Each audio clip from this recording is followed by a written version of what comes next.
I'm just trying to think. If I took Joe Klein and Keith Olbermann and put them into the same room, would you have all the computing power of every brain on Earth there in one room? I don't know. But they could quote Shakespeare out, damned spot out. Oh, it would be fabulous.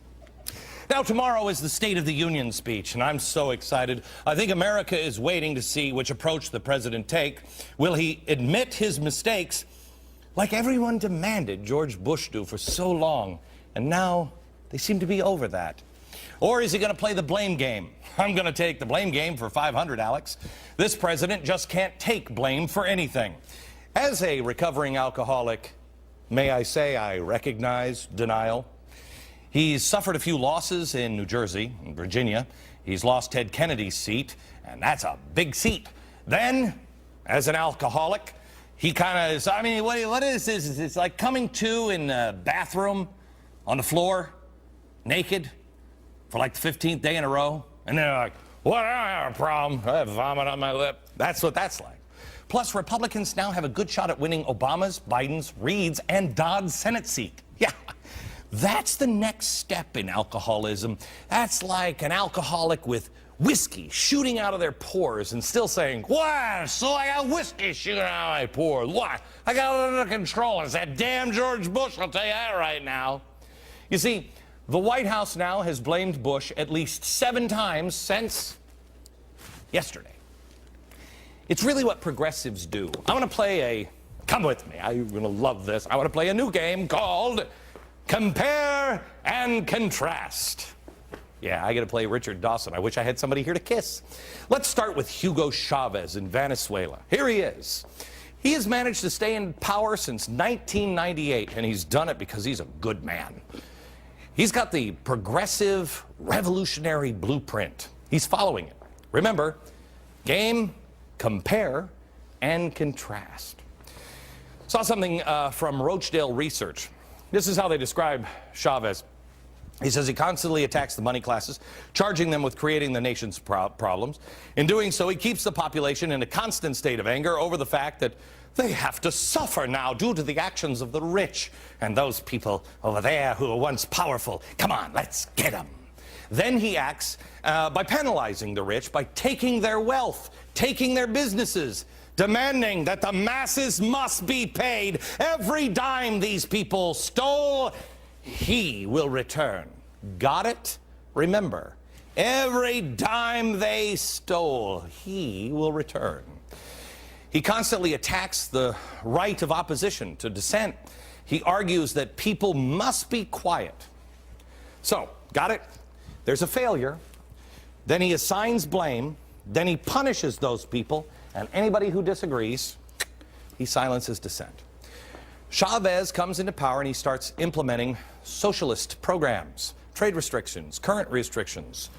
Shocker. All these things, yeah, not working out for him. So there's inflation, there's crime, rising unrest. His response, step 1, assign blame, show me capitalism. Yes. Here he is in Copenhagen in December. Quote, our revolution seeks to help all people. Socialism, that's the way to save the planet. Capitalism is the road to hell. Let's fight against capitalism and make it obey us. He specifically goes after the fat cat bankers here. They have airplanes and private airstrips. I'm asking that bankers who do business with the money of the people getting rich get thrown in jail. He goes on, how can you have a state bank and resources for the people deposited in private banks? That's called treason. Private banking equals treason. Oh, you crazy cat here with the big ribbon on his chest. Next step, the plan, punish them, penalize them. How does he do it? Show me. Oh, spread the wealth? Kind of. Tax and nationalize. Chavez went after large estates, even took large farms for land redistribution. I know you're going to find this hard to believe, but even in his utopian progressive state, there were still people who said, no, I think this is wrong. So how does Chavez deal with them? I say, show me, shut them down, name call, demonize, jail. The country's oldest private TV network has been closed down because it was causing moral damage to society. Tried to put his political rivals into jail. Just last year, he started a campaign of threats, fines, and intimidation against the country's only remaining opposition TV station. He said, oh yeah, and yesterday a student died in a free speech rally. But that probably didn't make the Action Chavez News at 5. It's only a guess. By the way, all of this stuff to progressives, it's important.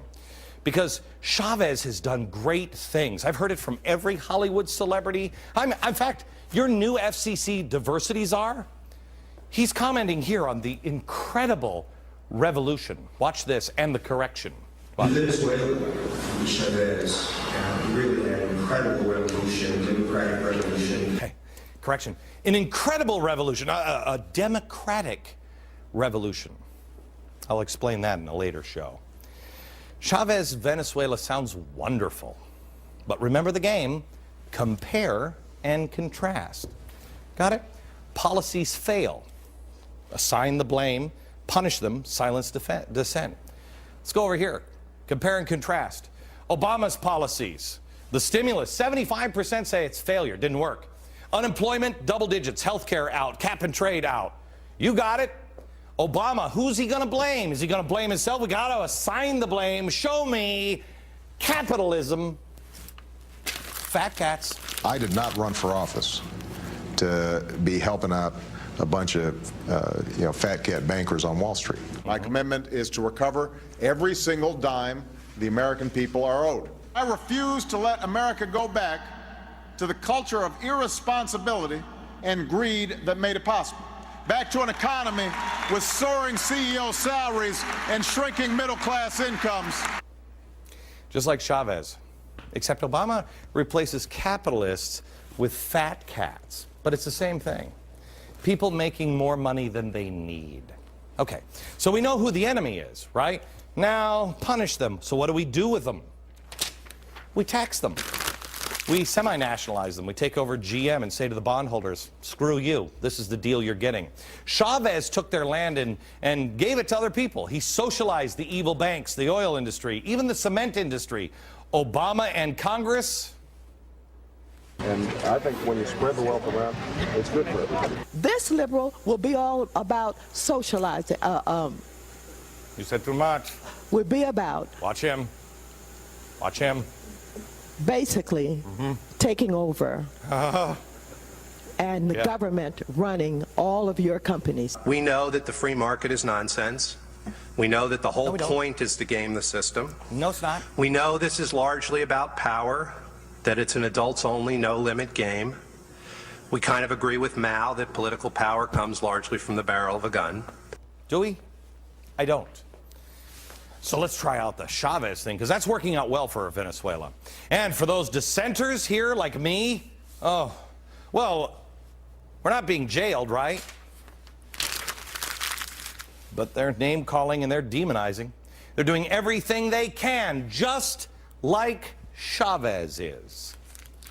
Don't just stand there and say you're not mopping fast enough. Don't accuse me of having a socialist mop. You know, those of you who are watching certain news channels that on which I'm not very popular. It's true. It's not. He's not.